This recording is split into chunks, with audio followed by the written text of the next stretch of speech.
кинофени, това е моето ревю на анимацията, която гледах, продуцирана от Paramount Pictures, с участието на актьорите, които си дават гласа: Брандан Сухо, Лия Луис, Хенри Голдинг, Мишел Йейл и Люси Лу, а именно Чиракът на тигъра.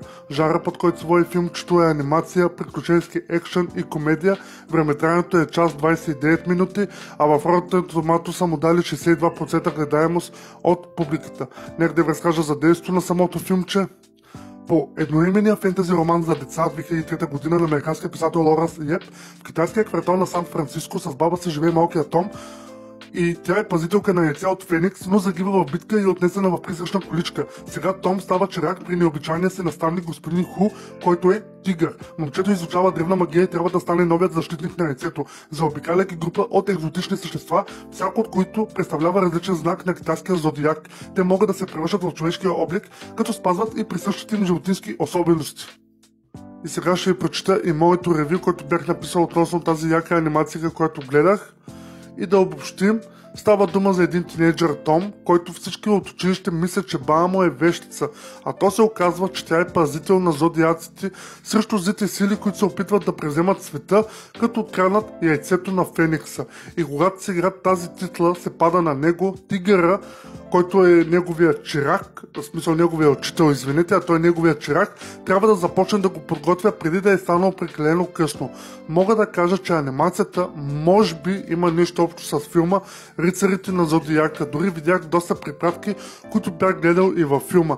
Мога да кажа, че е забавна адаптация на книгата на Лоренс Йеп, но по-краткото времетраене не позволява на историята или героите да се почувстват напълно изпълнени във филмчето. Актьорски състав свърши страхотна работа с Мишел Йейл в ролята на злодейката.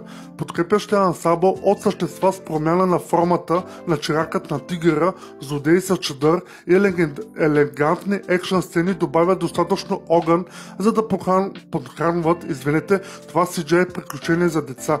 В днешно време точно такъв стил анимация не е нужен повече, отколкото това, с което получаваме в кината. Една от най-големите точки за продажба на филма беше неговия звезден гласов състав, съставен изключително от китайски актьори. Анимацията е по-малко сигурна в началото на пролога, който се развива в Хонг-Конг, но бързо се подобрява, когато действието се премества в Сан Франциско, като мога да кажа, че е великолепно пресъздадено.